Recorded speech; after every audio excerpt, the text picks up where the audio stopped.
নমস্কার বন্ধুরা, কবিতা কিচেনে আপনাদের সবাইকে স্বাগত। আমি চলে এসেছি সকাল সকাল একটা রেসিপি নিয়ে তোমাদের সাথে শেয়ার করবো বলি অনুরোধ রইল তোমাদেরকে পুরো ভিডিওটা দেখবে প্রথম থেকে শেষ পর্যন্ত। ভিডিওটি যদি ভালো লাগে অবশ্যই চ্যানেলটাকে সাবস্ক্রাইব করে আমার পাশে থাকবে, ভিডিওটি লাইক করবেন, কমেন্ট করবে, শেয়ার করবেন।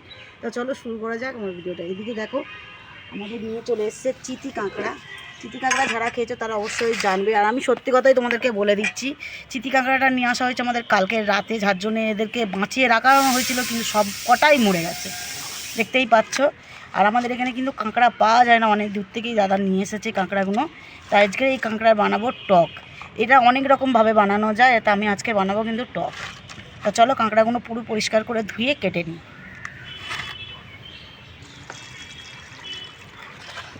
খুবই ময়লা রয়েছে, দেখতে পাচ্ছ খাল বিলের সব কাঁকড়া, সব চিতি কাঁকড়াগুলো।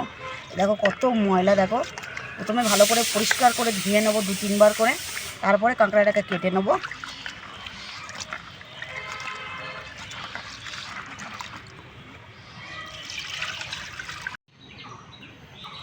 দেখো কাঁকড়াগুলো আমি এইভাবেই কেটে নেবো। এই যে ভিতরে একটা আঁশ থাকে সরু সরু দেখতে, ওই আঁশগুলো কিন্তু পরিষ্কার করে ফেলে দেবো। এইভাবে কেটে কিন্তু ভালো করে পরিষ্কার করে ধুয়ে নেবো। আর এই দেখো ভেতরের দিকে ঘিলু হয়েছে অল্প অল্প, দেখো এই ঘিলুগুলোকে কিন্তু ফেলবোই না আমরা। এই ঘিলুগুলো কিন্তু খেতে খুব টেস্ট। এইভাবে কেটে নেবো আমরা কাঁকড়াগুলো পুরো পরিষ্কার করে। তা চলো এই দাঁড়াগুলো কিন্তু নিয়ে নেবো।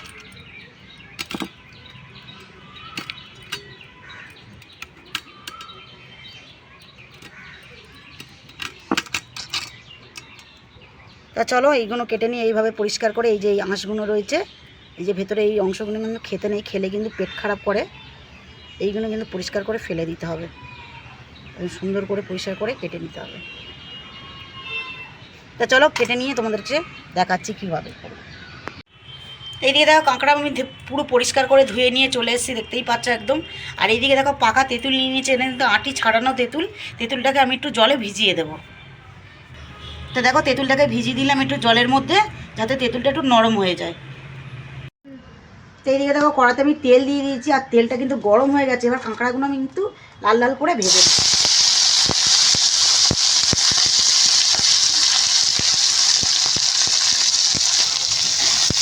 কাঁকড়াগুলো আমি একটু লাল লাল করে ভেজে ভেজে নেবো। এইদিকে দেখো কাঁকড়া দেওয়ার সঙ্গে সঙ্গে কিন্তু লাল হয়ে গেছে। এর মধ্যে নুন হলুদ কিনে আমি এরপরে দিয়ে দেবো একটু অল্প করে লবণ, স্বাদ মতন দিয়ে দেবো হলুদ গুঁড়ো।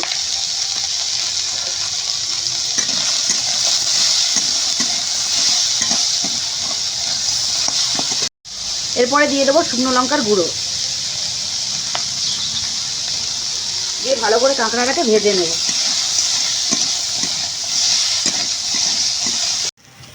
এই দেখো কাঁকড়াগুলো আমার ভাজা হয়ে গেছে একদম, খুব সুন্দরভাবে, দেখতেই পাচ্ছ একদম জল নেই, একদম শুকনো করে ভাজা হয়ে গেছে। কাঁকড়াগুলো আমি নামিয়ে নেব। এখানে অল্প করে আমি তেল দিয়ে দিয়েছি শুকনো লঙ্কা, সর্ষে ফোড়ন। টকের জন্য সর্ষেটাই ফোড়ন, তাই ভালো লাগে খেতে। আর এর মধ্যে কিছু মশলা নিয়ে নিয়েছি, লঙ্কার গুঁড়ো, হলুদ, ধনের গুঁড়ো, জিরের গুঁড়ো, আর স্বাদ মতো নুন। একটু জলে গুলে নেব।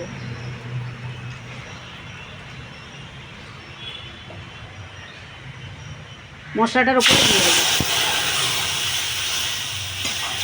একটু নাড়াচাড়া করে নেব, আর একটু জল দিয়ে দেবো।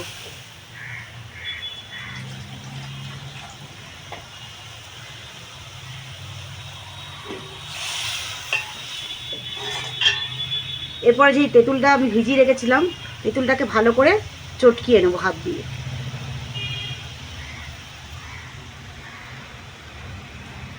এই তেঁতুলটা কিন্তু নুন দিয়ে সেদ্ধ করা রয়েছে।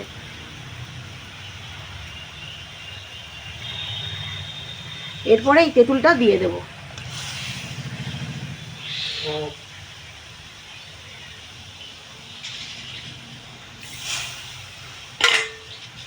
একটু নাড়াচাড়া করে নেব।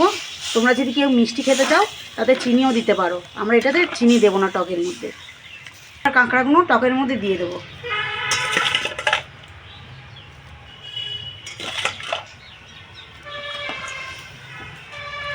এবার একটুখানি সর্ষে আর কাঁচা লঙ্কা বেটে নেব।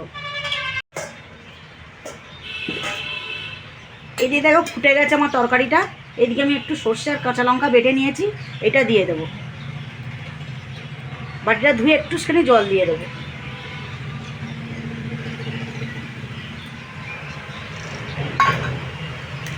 এটা একটু নাড়াচাড়া করে নেবো, ভালো করে ফুটে গেলেই এটা নামিয়ে নেবো।